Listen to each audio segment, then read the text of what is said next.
All righty, welcome back for another episode of Two Plane Sports. Today is another day that does not suck. The cherry on top for this 2024 class, Eddie Pierre-Louis has committed to Oklahoma. I hate to say I told you so, but we're talking about Grant Bree instead of Grant Bricks. I said he's probably going to be at Nebraska, and then I felt better about Eddie Pierre-Louis. Not going to act like I felt that way all the way through. But I think about 3 months ago, I started talking about this and spoken into existence, maybe. Yeah, no, you hit this one on the head. I think well, and we'll talk about it more, but it definitely one that wasn't expected by even those that follow recruitment closer than we do, and we have to follow it very closely. Yeah, for sure. So we're going to talk about what Eddie Pierre-Louis brings and what he brings to the offensive line in this 2024 class. But before we do, be sure to like the video, subscribe to the channel, turn the notification bell on. We go live every Tuesday night, 8:30 p.m. Central. We're on our way to 6,200 subscribers, so be a part of that group. Help us get there. So hit that button, and then also follow us on Twitter, Instagram, Facebook, Apple, Spotify, and TikTok. Everything's linked in the description below. So as we talked about, Eddie Pierre-Louis has committed to Oklahoma. Kind of the final explanation point as of now on the 2024 class. Obviously, there's other things potentially that could still happen between now and National Signing Day. But Eddie Pierre-Louis, depending on what site you look at, Rivals has him at 6'4", 320. 247 has him at 6'3", 335. I tend to believe the 6'4", 320 a touch more. He's out of Tampa, Florida. So Oklahoma goes down, gets themselves a Florida Sooner. And if you go off the Rivals rating, he's the number 29 overall player in the class and the number one player at his offensive guard position.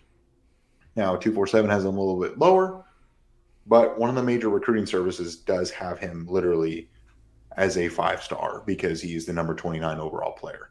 What are your thoughts? So, big EPL fan. We've talked about him for months, and even though we've never really known where anyone has stood in his recruitment, we've talked about him highly the entire time. He is a mega athlete. And one thing we bring up basically every time we talk about him is the video of him. I think it was last year during his track season. So this past spring, he was running a 100-meter dash, and he wasn't really falling behind all those guys that probably weigh 170 pounds less than him. He was keeping up. So having a guy that has that kind of speed and agility does not suck, as we like to say, especially at that guard position. And that's another piece. One thing that Oklahoma, and we've talked about it a couple times here over the last couple of cycles, they've recruited guys that have mainly played tackle coming out of high school, which, once you get into college, your size will kind of dictate where you play because at the high school level, a guy that's 6'3", 6'4", 6'5", 6'6", regardless of how much they weigh, as long as they're 280 plus, will probably end up playing tackle and will just out big and out muscle someone. The offensive line position is tough to, I think is fair to say at this point, is still tough to evaluate completely, especially for recruiting sites. But it never sucks to get someone that is highly regarded. Now, can he transfer that to the collegiate level as a guard? I think so. He's got the size already, as you said, 6'4", 320, or 6'3", 320, 6'4", 335, wherever, depending on what you look and believe.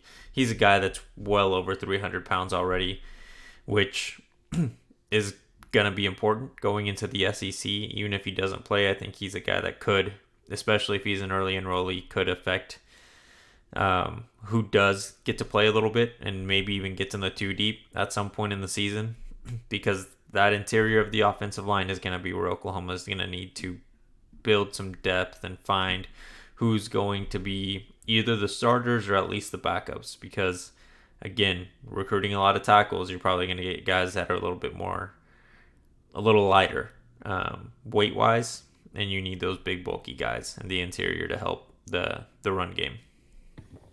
Well, Eddie Pierre-Louis coming in at 320 is now the fifth offensive lineman that Oklahoma's taken in this 2024 class. They're all over 300 pounds, and 3 out of 5 are interior offensive linemen. You've got your two that are tackles in Isaiah Autry and Daniel Akinkunmi. Your interior is Eugene Brooks, Eddie Pierre-Louis, and Josh Isosa.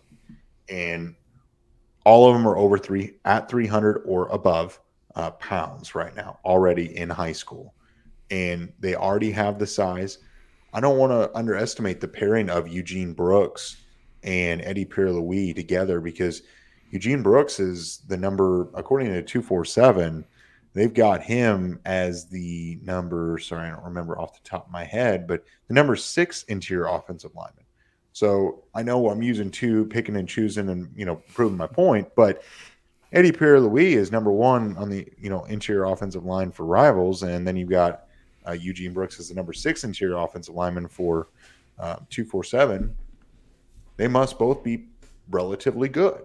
And I know there's been a lot of heat on Coach B, and there's things and factors that have probably, put a little more pressure on Coach B than rightfully so.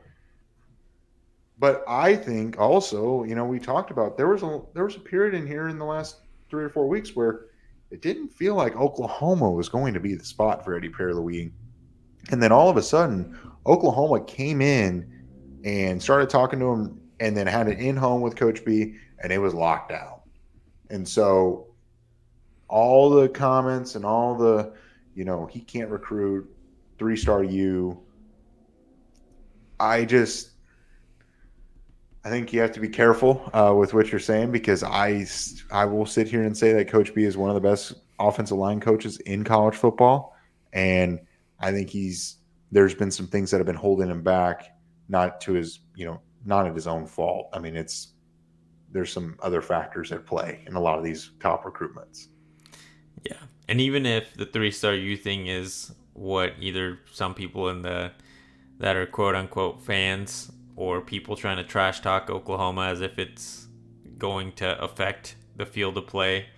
For those that are not OU fans, thinking 3-star U is a slight, they're getting, at the end of the day, they're getting their ass kicked by those 3 stars once they play. And the fans, if you actually watch the product on the field, when they get on the field, there's never been a time where you look at Oklahoma's offensive line and say they're one of the worst in the country. There's definitely going to be times, probably more often than not, that you can say they're a top 5 line in the country. Probably not going to happen every single year, but there's always at least 1 or 2 guys that you're going to look at and be like, yeah, he's being talked about as one of the better offensive linemen for this year's draft. He looks like he's promising, like a Sexton. A couple years back, he looked promising as a young guy, and last year he just had to deal with some injuries where he didn't really get to play much. And I think that's where there's a lot of question marks. People just haven't seen it, but you got to believe that with Coach B at the helm, they're getting prepared to play. You might not see them as 18, 19-year-olds, but once they hit that 20-year-old mark, when they're redshirt sophomores, they're probably gonna be more physically ready to play at that point. They've at that point had a whole year as a redshirt to mainly be in the weight room, and then that redshirt freshman year, they're getting more opportunities on the practice field, probably getting a few more snaps on the actual playing field. So, I mean, I guess, like it or not, even if EPL here is a huge addition, but like it or not, Coach B is doing what he was hired to do.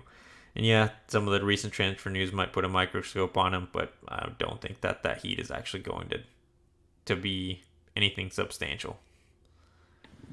And I honestly think that Eddie Pierre-Louis has the chance to start next year. Oklahoma at this juncture right now appears to be having to replace all 5 starting offensive linemen. 6'4", 320 already in high school. I'm assuming he's going to be an early enrollee. He's got the size. Could he be the next Caden Green and play maybe the back half of the schedule, or maybe even be a day one starter? I think Eddy Pierre-Louis is good enough and has the frame already to compete. And if he is showing up in January, I think that right there could potentially be your true freshman starting, whether it's the left or right guard. I honestly think he could contribute next year. And I think we can't understate that. Yeah, given his size, I don't think that's a crazy prediction to make going into what needs to be done for the offensive line. For sure. So that's all I've got. Do you have any final thoughts? The usual end of video. EPL thoughts. Huge addition, especially for where Oklahoma's at in the offensive line group.